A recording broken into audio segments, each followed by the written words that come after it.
right, as some other folks have popped in, I'm just going to go through a little bit more housekeeping again, and then we are going to get started. So I'm Georgina Canny. I run the Pragmatic Alumni Community, and I am thrilled to be here today with Kenya Odur. As you are starting to filter in, please introduce yourself in the chat area. Let us know your name, your organization. Also, I would love to hear what your industry and your location is, just to help us get to know you a little bit better. Please also feel free to come off mute and turn your video on. We always love to see your faces, and this is a really kind of deep learning conversation that we're going to have, so we encourage you to interact with us. Certainly, we have this wonderful opportunity to have access to Kenya's brilliant experiences. So without further ado, I will get us going here. Like I said, we're here with Kenya Odur. We're talking about outside-in collaboration, and that's really how to improve your team partnerships so that you can achieve the ultimate goal of building better solutions, right? That's all we all are interested in at the end of the day. So Kenya is the managing director of Lean Geeks, which is a consulting and staffing firm. And Kenya really focuses on business strategy as well as organizational change in human-centered solutions. So she really works on definition and design thinking. And so she really works with all sorts of different organizations from the top down and from the bottom up to define different implementation processes that lead to better problem definition as well as improved solution outcomes. So Kenya is fantastic. She holds a doctorate in human factors psychology from North Carolina State. And so we are really, really lucky to have her here with us today. And without further, I will pass it over to you, Kenya. Thanks so much for being with us.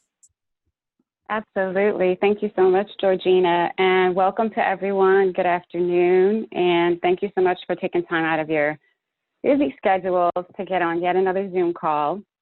I'm hoping that you guys find this conversation to be helpful and fruitful, and I love to answer questions. So please think about the questions that you have, put them in the chat. Let's take some time to talk about those things that are top of mind for you around the topic. So as Georgina mentioned, I am a human factors psychologist. And for those of you, I didn't see any comments in the chat around experiences in working with human factors professionals, but just to give you a high level, it's training around cognitive and experimental psychology, as well as industrial engineering. So looking at who's your user, how do they think, how do they work, some of the physical aspects of your user as well, and how you incorporate those considerations around the human in the loop or in the system in the process of designing out products, systems, tools, training, etc. So human factors psychologists care about the user in the loop rather than the system and having to fit the user into that, okay? My experiences span a couple of decades. I've had the opportunity to work within consulting. I've also worked in industry where I was either a practitioner or a leader of primarily user experience teams. And in that experience, I've had the opportunity to sit in a UX vertical of its own in development or engineering and also in product management. So having that breadth of perspectives on how that user-centered design fits within the solution development space, it's been interesting in terms of seeing the pros and cons of each model, where you have a voice, where you have an opportunity to lead out in front, or you're consuming what's being given.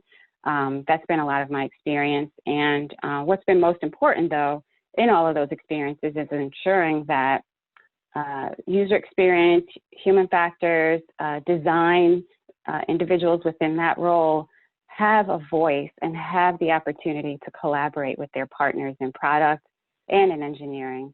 And so what's been important is making sure that teams that do design or own the research that informs design, that they understand that their focus is not only on understanding the user, but it's also understanding the needs of their partners in product and in engineering. So making sure that they partner effectively around understanding those needs and what they're building and what they're solving for. So let's take a look at what the problem is that we're looking at today. And a lot of the current challenges that teams have are around the fact that we're trying to make things better for our user or for our customer. And a lot of that starts with assumptions. And so you're working off of assumptions of what you think are the right set of solutions or technologies to provide to your user.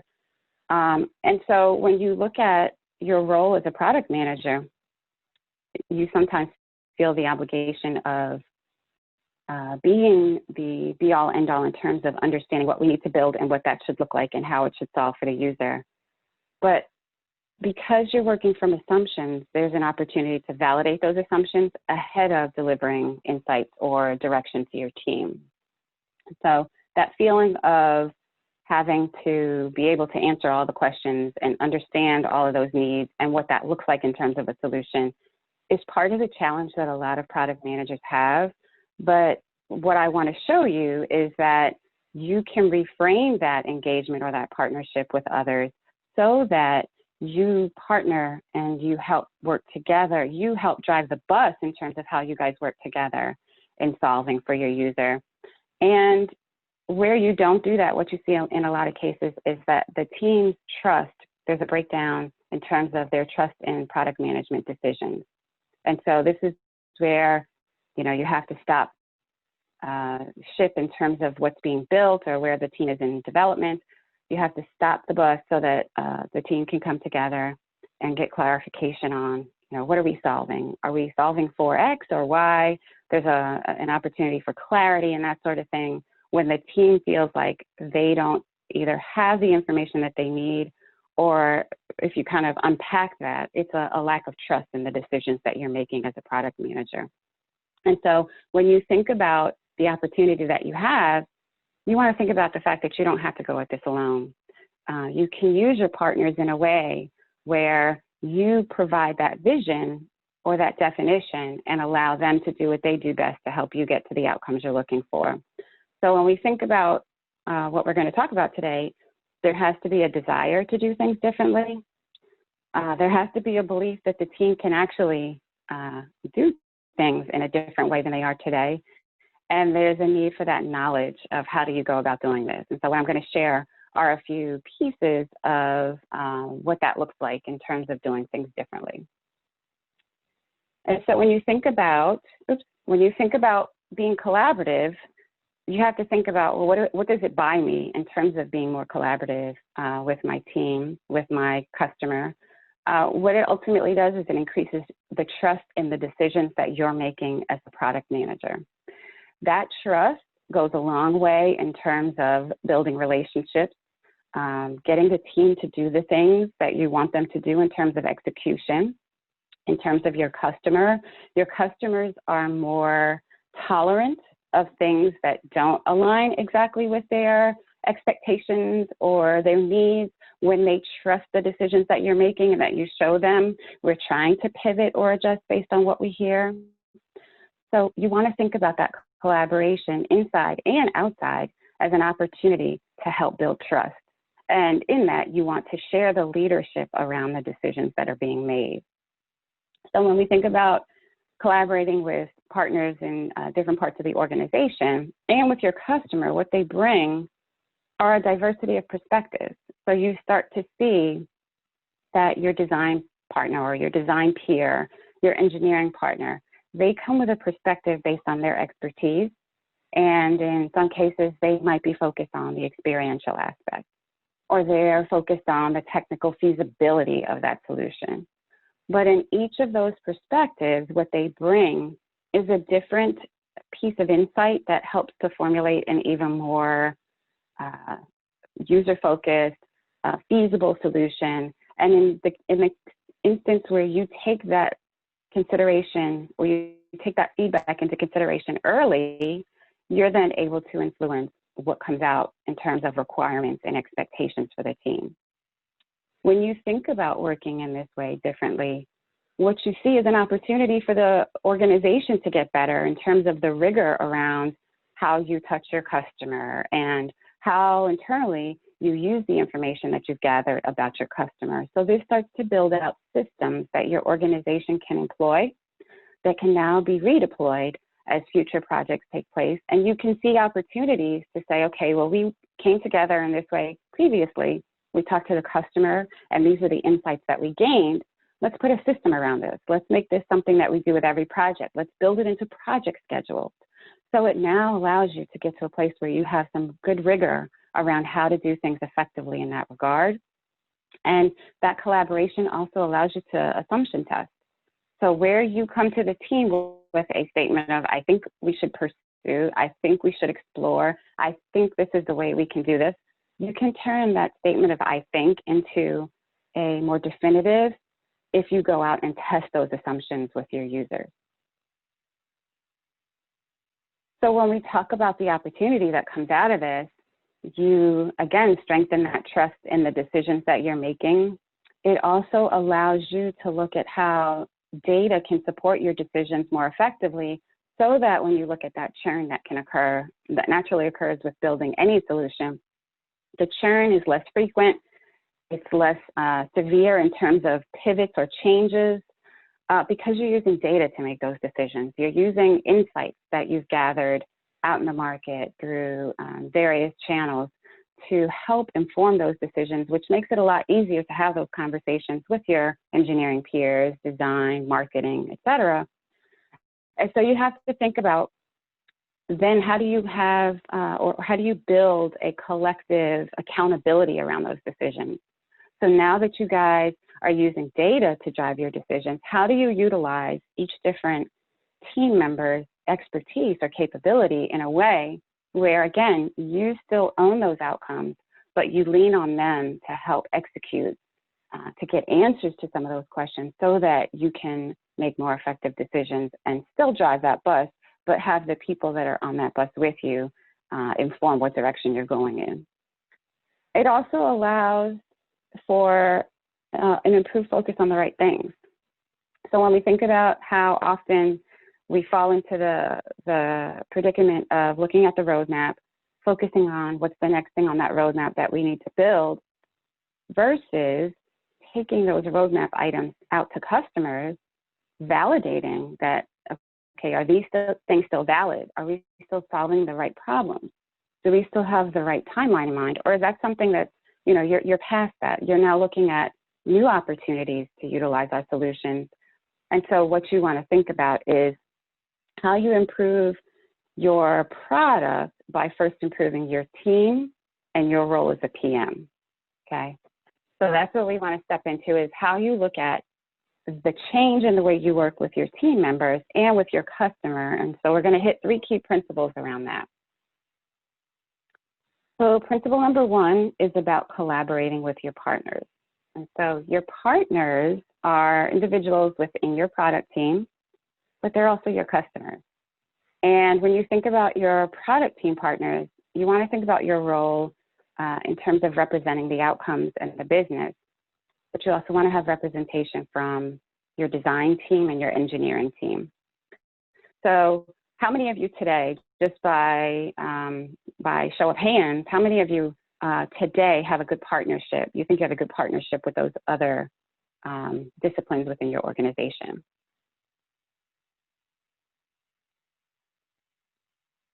Okay.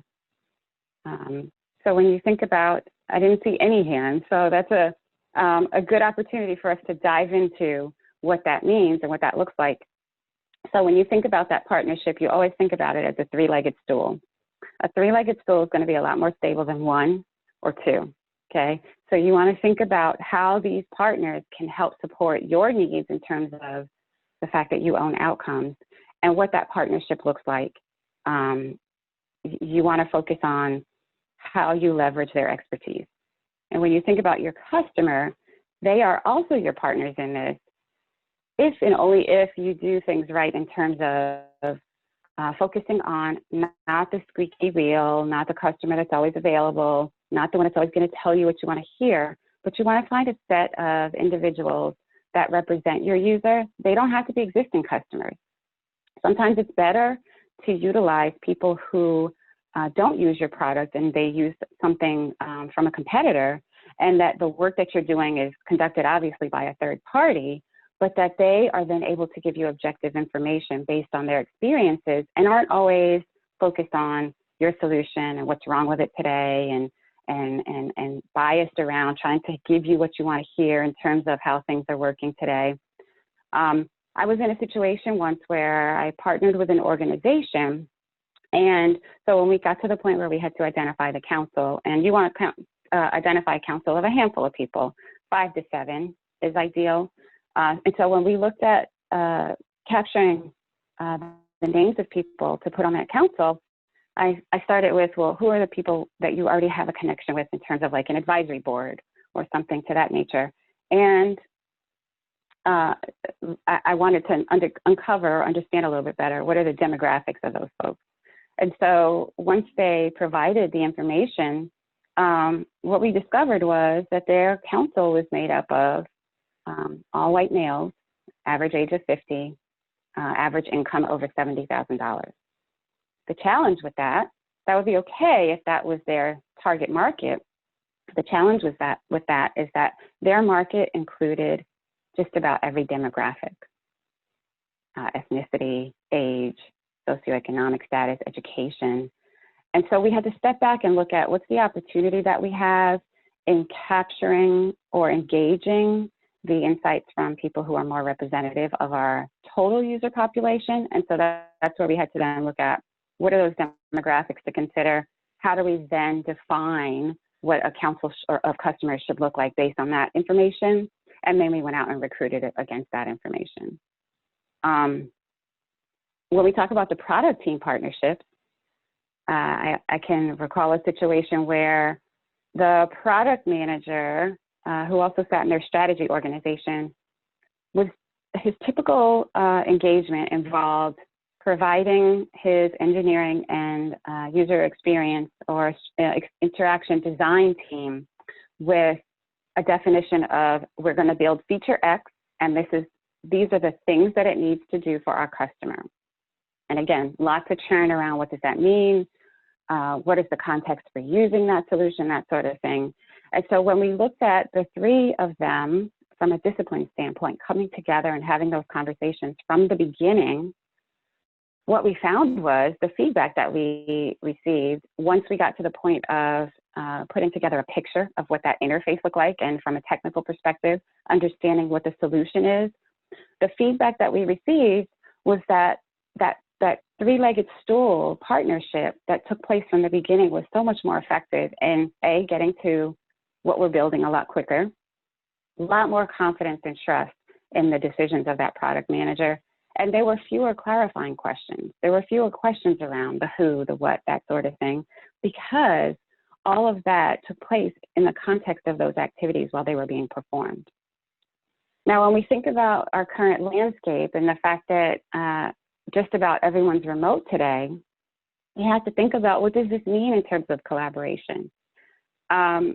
Obviously, lots of teams are leveraging Zoom technologies and other systems like that, but it sometimes requires that we look at going beyond just the video technology and looking at tools that allow us to collaborate by using different whiteboarding or post-it note, digital whiteboarding and digital post-it note type technologies, or where people can break out into groups and do stuff and then present their ideas and move stuff around. And some of the tools that do that are that I've seen or used are Mural or Miro.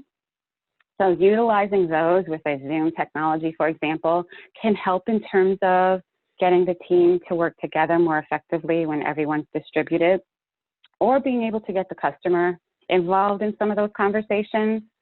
Another thing you want to think about is based on the type of work you're doing with your customer in terms of understanding their needs and their challenges and that sort of thing. There are different methods to employ. So surveys are not the only way. Interviews are not the only way for us to connect with our customers, we can do things, for example, like diary studies. So put the technology, the prototype, or whatever it is in the hands of a customer or prospect.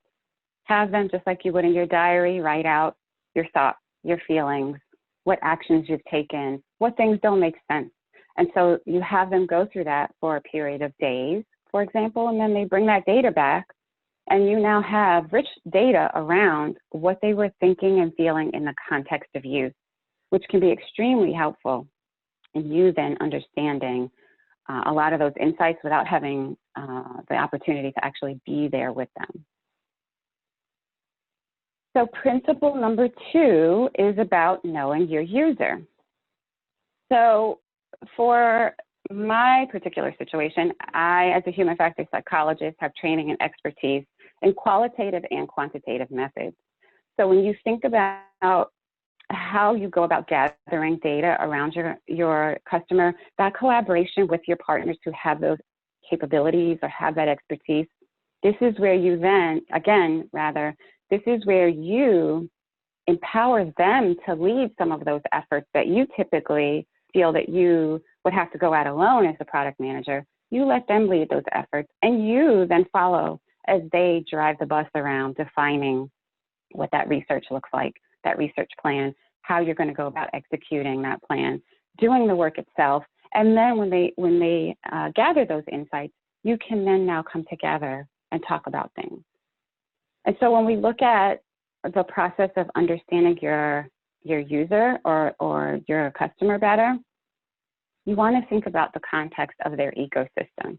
And so when you think about that ecosystem, it's not only your tool, product, application, it's also their physical environment, the people they interact with, the other tools that they're using, hardware, software, et cetera. What information are they passing back and forth between themselves and a system and other people? The sentiments that they have in the context of all of this. And the ways in which I find are most useful in capturing this information is the 5 W's and an H. So who, what, where, when, why, and how. And that's a really good, I think, reminder that we see in the pragmatic training and other resources, that you always want to understand and ask those types of questions, because context matters. That context of what that user is doing, thinking, et cetera, in that moment is what's so critical to you having that understanding to then find those opportunities around what to do or solve for. So when you think about all of this information, again, you're going back, you have your council of people that you've recruited externally outside of your organization. You're partnering with your engineering and your design and research partners on this work. You now want to make sure that you have enough information to understand the job that someone is performing at that moment. And you want to take that information and craft a narrative. And so that narrative is not going to spell out what just one of your prospects or customers is doing. It's going to articulate enough of details from various individuals that you talk to help illustrate what their situation is, why they're doing this, what they're trying to get done. And so you want that context, you want that sentiment. What are they feeling? What do they expect to come out of a solution, which you may not know what that solution is yet, but what do they expect to come out of that? And so an example of this was a project that I worked on where we didn't have a solution yet, but saw an opportunity coming out of a large market research survey, that there was an opportunity to create a solution for the lower end of the market in terms of the size of the law firm. Okay, so what we saw was the opportunity to figure out what is it that we could put in their hands in terms of software to help them do their job more effectively. And so we chose individuals that we recruited from various states and practice areas and that sort of thing, and talked to them. And interestingly enough, we thought that they would want a workflow tool. They would want a tool that would help them to suggest the next best action they should perform. Interestingly enough, the solution that they were looking for was something to help them get paid. They were not getting paid in all instances. And so what was most important was, and we see the same situation in medicine in small practices, getting paid is most critical. And so that means you have to understand what work you've done, tracking that work, tracking what you've billed and what's been paid before you do more work for someone. And so that was a huge opportunity because we took for granted our understanding and all worked together to figure out, okay, it's different than what we thought it was. And we would not have understood that without partnering with our customer or our prospective user in that case. And so when we go back to what I showed you guys earlier around taking that information, turning it into that narrative, and then extracting out of that narrative key pieces of information that might become opportunities for the organization, what we can think about is this is coming from the design thinking methodology, is looking at crafting opportunity statements. And opportunity statements are a framing around what that customer wants to do with the solution, but it's centered around the context or the job they're trying to perform. So in this case, we have the example of a self-employed service contractor who has a focus on billable hours, but also has business development responsibilities, can identify and schedule the next most optimal activity with a potential client in real time while in the field performing work activities. So when you break this or unpack this statement, what you see is that this is someone who is not well versed at business development. This is not someone who's pounding the pavement trying to get more work. They are trying to do their craft, which is being a service contractor. And so what you can think about is when you unpack this statement, it gives you a glimpse at the context, their motivation for using a solution, what this solution should help them solve for. And the nice thing about that is that it puts rails around the goal and the scope of a solution that your organization could build for this particular user. And so it focuses your design and your engineering partners around what we're actually solving for, okay? And that's the real value of crafting something like this, but it starts with you first understanding their context and their situation before you can even craft a statement of this kind. So principle number 3 is sharing those key insights. So the question I'm always asked is, what are the methods that you employ in the work that you do? Well, it depends. It depends on the team. It depends on the outcomes the team's trying to achieve. Are they trying to get to a point where they have things in place for a sprint 0 for their development team to start building? Or are they looking for their marketing messaging and how to position things in the market based on who their user is? So it all depends on what you're doing with those insights. And so if we think about, again, going out there, talking to your partners out in the market, coming back and having conversations with your partners in that 3-legged stool model, as well as others, coming back and then having conversations. And this example that I'm showing you, kind of the flow of things, is if you were to try to get to sprint 0. So what are we building and how are we going to plan out the roadmap around our sprint work, our sprint activities, and that sort of thing. And so having the team come together, ideate around, okay, we see this opportunity to build a solution for our general contractors. Okay, what do we do today? What information and technologies do we have in place? From a workflow perspective, what are we required to consider in terms of connectivity or the fact that they might be on a mobile device? So having all of that ideation take place with that insight then allows the team to go off in their separate spaces to then think about design patterns or technical feasibility, or from a business perspective, how do we position this and price it? So you want to think about how do we effectively get the team to do what we need to so that everyone then has a good, consistent or collective understanding of what we're building and why, and then they can go off and do their thing. And in this remote world we're in, you can then come back and have conversations around those next steps of decomposing that understanding, okay? So once you then have that, you now have the opportunity again. Wireframes are just assumptions.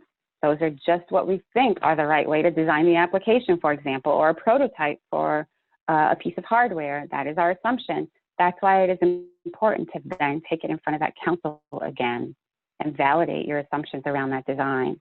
Okay, and then once you have that, you can adjust things effectively. And then you can see in the picture on the right, you can take that opportunity statement and now break it up into big rocks that you're solving, the features that fall under those big rocks, user stories, et cetera. It's business rules. You can decompose it however, based on the needs of your team. So this is an example of how you could do things to get to Sprint Zero. It might be in some cases that you're looking at creating a journey map or a workflow diagram of that user to help understand where your solution fits at different points and what that means for marketing.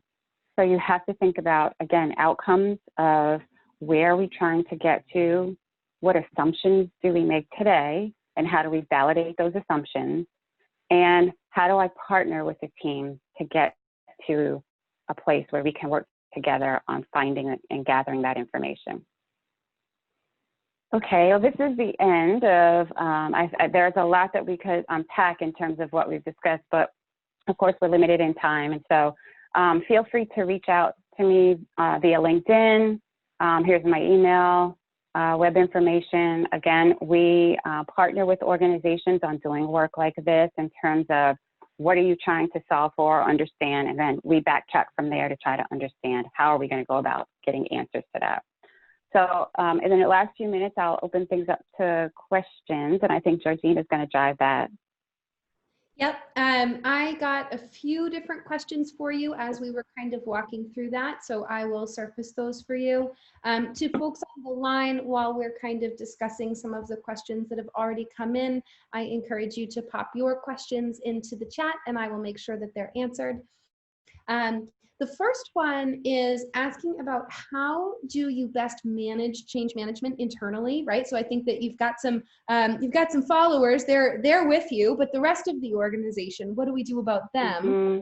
How do we manage that change management within the organization? We want to get away from the inside out thoughts that have historically been used, but our question asker here has mentioned that this is how we've always done it, is continuing mm-hmm. to decision making, and even the data and outside data is kind of being brushed aside in those conversations. So it's getting a little bit more personal. What would you suggest about that? That's a good question. So the first thing I suggest, if you're not already doing this, is when you think about change management, the hardest part of doing any of this is change. And what I've learned from my experiences are that people get comfortable in the way that they're doing things and they don't recognize that that's how the competition surpasses what you're doing, because they're thinking about what's next while you're thinking about what's comfortable and what feels right. One thing to start with or to think about is, in the context of the change that you're trying to employ, start with a pilot project. So you want to start with something that's not high risk, that's a project that allows the team to work through that life cycle together, and you then recruit a team of individuals across disciplines, and you want to make sure that the team that you recruit, hopefully they're the same people that are working on that solution and you're not having to pull them from other ancillary teams. But what you want to do is you want to find people who want to see change happen, people who are indifferent and just going to, tell me what I need to do. But you also want to find your naysayers, and you want to pull them together to work through a pilot project. And you essentially want to use them not only as the pilot project team, so that means you're testing out that project in terms of it being a pilot, the team and a new way of working, but you also want to use them as a focus group. So you want to have constant check-ins with that team. Before you start, it's a question of what are your concerns? What are your questions? What are our risks as a team? And you want to have regular check-ins with that team where you're coming together in a focus group sort of forum and having discussions around what progress are we making? What impediments do we still have? And what is it that you guys are feeling about this change? And for those folks that are a little bit more resistant to change, you may want to have some one-off conversations with them to uncover or unpack what is it that's really troubling them Is it job security? Is it an insecurity with not understanding how to do things differently? Is there an opportunity for training? Is that what it is and they don't know how to articulate that? So you want to use that as an opportunity to look at how your organization can operate differently in the context of a project, but you want to utilize that time to check in with those individuals. And for the people who are enthusiastic about the change, you want them to become your evangelists, to go around and spread the word to others, preview the work that you guys are doing on that pilot project in lunch and learns, brown bags, town halls, and you want to work to try to turn your naysayers around. So you want to understand, again, what's that underlying sentiment, but what can I do to help get them to a place where they're more comfortable with doing things differently? Awesome. I want to make sure that we have time for the next question that came to me because I like this one a lot. This one is asking about timing. What's a realistic expectation on two fronts? The first one is, you're doing this discovery work and the definition and the design. How much time does it really take to devote, right? So on kind of a weekly basis, how much time should we be giving this work to really give it the running shot that it deserves? And then also in a larger timeline, how much time do you realistically think that projects like this will take in terms of kind of when this will at least have gone through a first round? So the question about weekly commitment to something like this, that makes me think that maybe there isn't a whole lot of time being devoted to that activity in the near term. So you want to think about starting with the whole concept of think time, and it might just be Friday afternoons for 2 hours or 4 hours, where you want to start with, what are my assumptions? What are some of the assumptions that I have about the market in terms of where it's going? What are some of the threats to our solutions based on the fact that we're in the situation that we're in today? And how do we think about coming out of this? What's going to be different? So you want to start with first building out those assumptions that you have. And then you want to, as you progress through a regular cadence of thinking about these things, you want to then start planning out, how am I going to validate them? So how can I validate them myself based on what I read, what I hear, that sort of thing. But then you want to think about either you planning or partnering with others in your organization or outside that can help you in terms of planning rigor around getting the answers to those questions. Because in the end, it then will help in the near term inform your roadmap. Okay, so that gives you the opportunity to validate the things that are going to either add to or change your roadmap. And when we talk about the life cycle of a project, so the second part of your question, a lot of teams struggle with those upfront, what we call upfront activities, which are essential activities. And we devote more time to production, engineering, development. And so what you want to think about is 50% of the project life cycle.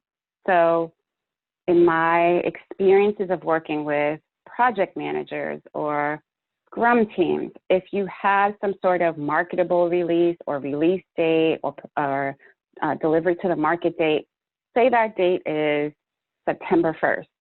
You want to start from that date and back up to where you are today and look at, how do we do as much as we can in the first 50% of that timeline so that the last 50% is devoted to engineering and production. So you want to have 50% of that project cycle devoted to those discovery and other activities, design, validation, and that sort of thing. So that, and what you'll find is going into development, there's a lot more confidence, there's a lot more clarity. I have seen situations where devoting 4 to 6 weeks to going out and gathering that research. Just doing that gets you to a place of not only requirements, but high-level concepts, workflows, pain points, et cetera, based on how you do that. Again, it's about planning effectively and making sure you have the right expertise or partnership in doing that work. I have to say that makes so much sense to me, and I'm thinking about my own work, and I'm kind of piggybacking off the answer to that question myself. So I love that answer, but it is also a little daunting, right? Theoretically, I'm like, yes, of course, that definitely makes sense. And then really internalizing it and being like, wait, how would I do that? it does start to get a little bit intimidating. I've got a question here as well that I think might help. Can you give us a real world success story where this really worked, to kind of remind us that this is absolutely possible and can have some really fantastic outcomes? Absolutely. So if we think about, you're in a place where you know your development team is going to start on August 1, and you have to figure out, okay, it's almost July 1st, and we have till August 1, we have 4 weeks to figure things out. You want to use that timeline as pressure around how to time box those activities and what can we get done in this 4-week period. And so in a situation or a scenario that I've seen, I was working with a product manager and a designer who were in a position where the team was coming to that point where they're asking questions around what is it, why are we building this, you know, what are users doing with it, that sort of thing. And there was a lot of, a lack of clarity around what that solution really was. And so what we did was we planned out research to go and talk to 5 users over that 4-week period. Let's talk to 5 users. Let's then plan out that we've allotted time not only to talk to them, but to use those insights to then understand their workflow. Let's create workflow diagrams out of that. Let's then look at, when you talk about those different actions or goals within their workflow, let's now look at what are the steps that each user or user role in that context is doing and how our solution fits within each of those. Okay, the solution that we're conceptualizing. And so in that 4-week period, we planned out, executed that research, pulled together that workflow information and where the actual new solution that we were conceptualizing, where it fits in. And so the role that I played was to help drive or lead that effort in terms of planning out that research, what it looks like, what questions to ask, and that sort of thing. And the important component of that is that the designer and the product manager were in lockstep. They were present for every part of this activity, and in a lot of cases, they were the ones producing those artifacts coming out of that insight that we gathered. And so that then allowed them to create a proof of concept. So after that 4 weeks was up, they produced just a clickable prototype of what that solution looks like at a high level, which provided so much clarity to the team in terms of, is it a dashboard? What information are people manipulating or moving around on that dashboard?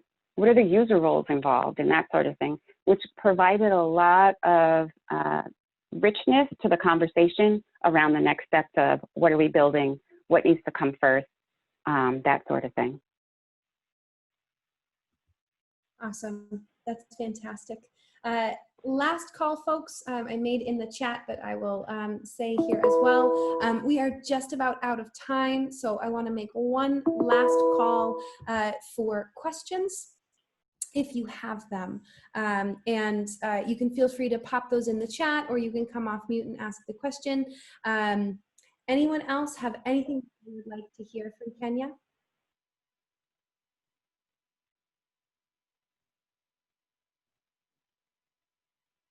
All right, that must mean that we answered all of them already, Kenya.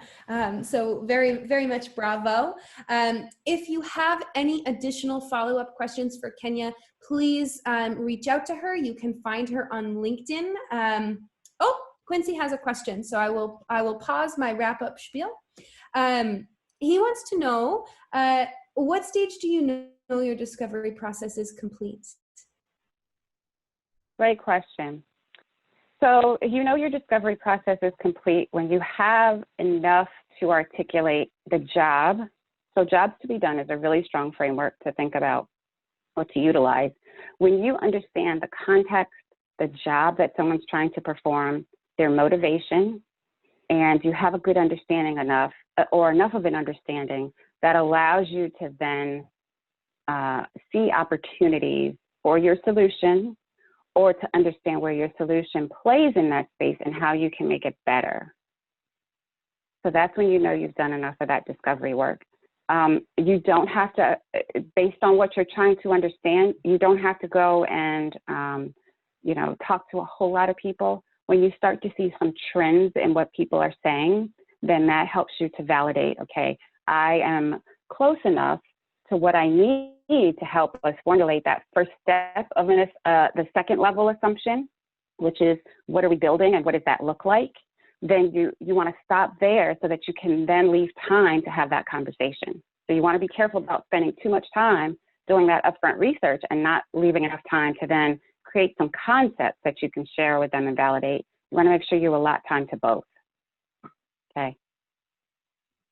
Awesome. Thank you, Kenya, for letting us sneak that last question in there. I thought that that was a really good one as well. And a lot of praise coming into the chat box for you as well. So thank you again for giving us your time. If anyone wants to reach out to Kenya for further information, you can get her on LinkedIn. We have her LinkedIn profile in the chat that you can go and grab. Of course, her email is kenya@leangeeks.net. Kenya is also going to be our honored guest of an Ask Me Anything discussion chat in the Pragmatic alumni community during the week of July 20th. So if you'd like to join us for that conversation as well, there is a link in the chat to learn more about coming in and hanging out with us in the Pragmatic alumni community. And with that, thank you very much again, Kenya. We really appreciate your time. Absolutely. Thank you again. And please don't hesitate to drop an email, connect on LinkedIn, and I'll answer your questions there as well. Fantastic. Thanks, everyone. Have a wonderful day, and we will see you at our next Pragmatic Product Chat, Business Model Shifts for the Future. Have a good one.